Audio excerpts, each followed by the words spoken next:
Then take the sandpaper and fold it in half. We clamp the wire in the middle and carefully remove the insulating varnish. We do this until we see the shine of copper. We clean the rest of the wires in the same way.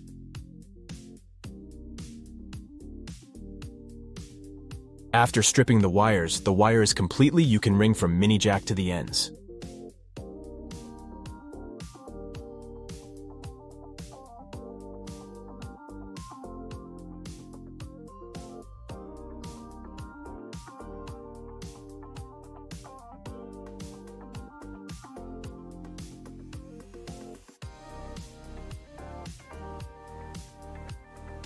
All vanes are ringing, which means a whole reason.